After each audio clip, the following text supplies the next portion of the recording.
Hi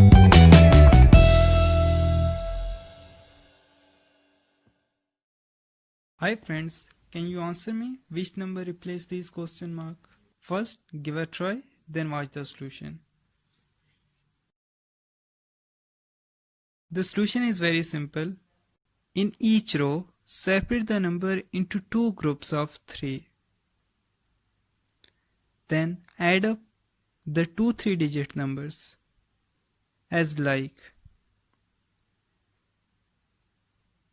You will see that we get odd numbers by adding these two groups of numbers. Following this pattern, we get the next number 999. We will solve it, get the answer. Thanks for watching. Subscribe my channel for more updates. Meet in next video.